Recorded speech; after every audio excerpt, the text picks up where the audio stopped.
반문화의 의미는 뭐냐면 의미는 지배 문화에 현재 사회를 지배하고 있는 주류 문화, 지배 문화에 도전하거나 또는 저항하는 문화.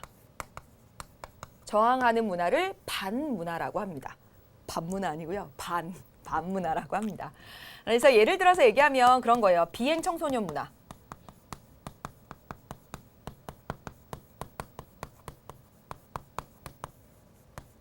그렇잖아요, 여러분.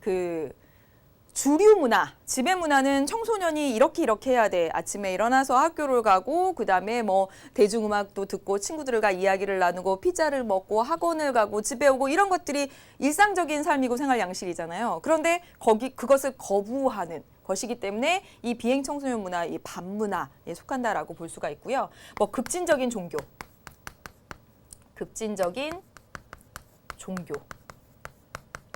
언제 멸망할 것이야. 막 그러면서 모여가지고 막 이렇게 하는 그런 것들이 반문화라고 볼 수가 있는데요. 지금 이렇게 예를 쓰다 보니까 굉장히 부정적인 것들만 쓴 것 같아요. 그런데 여러분, 히피 문화 대표적으로 반문화거든요. 지금부터 히피 문화에 대해서 말씀을 드릴게요. 히피 문화는 1960년대에서 1970년대 미국에서 막 이렇게 불어왔던 그런 물결 바람 그런 겁니다. 왜 그랬었냐면 1960년대 70년대 베트남 전쟁, 미국이 베트남 전쟁에 참전하면서 사실상 패배했죠. 그래서 정말 많은 아까운 젊은 목숨들이 죽어갔어요. 그러면서 동시에 어떤 일이 있었냐면 케네디 대통령이 암살을 당한 거예요. 사회가 굉장히 뒤숭숭하죠. 젊은이들이 보기에 이 사회가 잘못 가고 있다는 생각이 막 들어요. 젊은 목숨들은 정말 의미도 없는 전쟁에 가서 죽어가고 그리고 그 믿어왔던 정말 유능하고 멋진 대통령은 어느 한순간 암살당하고 이 현실이 도대체 이 무엇인가. 정말 돈만 쫓고 이런 현실에 대한 저항.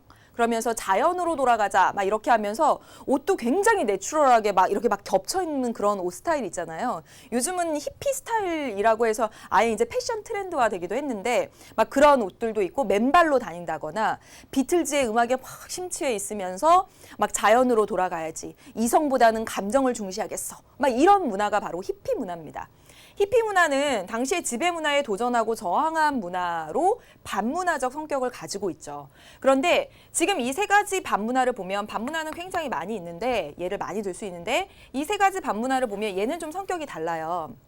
그냥 도전하고 저항하고에서 그치지 않고 정말 새로운 사회를 꿈꾸는 그런 뭔가 그래서 지금 현재 사회에 막 영향력을 미치는 그런 성격을 가지고 있습니다. 그렇죠, 여러분. 당시에 그 사회에 영향력을 미치는 그런 성격을 가지고 있어요. 그래서 반문화 중에서도 특히 이런 성격을 가지는 도전하고 저항하면서도 그때 당시의 사회의 그 현실에 영향력도 끼치고 새로운 방향도 제시하는 그런 문화를 특히 대항 문화라고 부르기도 합니다.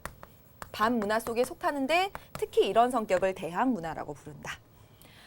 반문화는요, 특징을 살펴보면 젊은 층들이 주도하는 경향이 있어요.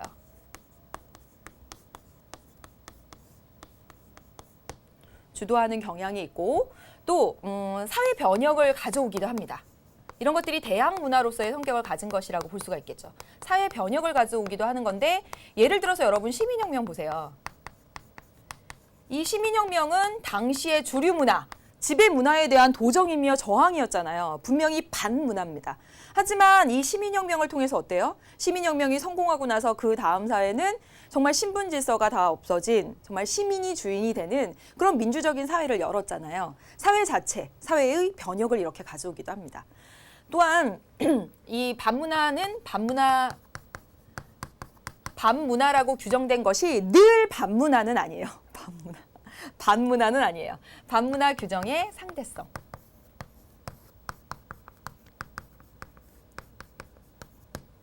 예를 들어서 얘기하면 그 천주교라고 하는 게 오늘날 굉장히 일반적인 종교죠. 우리나라에서 믿고 있는 사람도 많고. 그런데 조선시대를 생각해 보세요. 조선시대의 지배 문화가 뭐였냐면 유교 문화였어요. 유교 문화 가운데 천주교를 믿어요. 그래서 얼마나 많이 지배 문화에 도전하고 저항한다고 느껴졌으면 이 천주교를 탄압하고 그랬겠어요. 그래서 당시의 천주교는 분명히 반문화였습니다. 하지만 현대사에 와서 천주교가 더 이상 반문화가 아니죠. 그렇죠? 이런 것처럼 어떤 한 문화가, 기독교도 마찬가지입니다. 앞서 설명했던 크리스트교도 초기에는 반문화였어요. 반대되는 문화, 저항하는 문화였지만 지금은 그렇지 않잖아요. 이처럼 반문화 규정이 시대, 시간, 장소에 따라서 달라진다. 반문화가 될 수도 있고 아닐 수도 있고. 그래서 이러한 특징들을 가지고 있다까지 해보았습니다.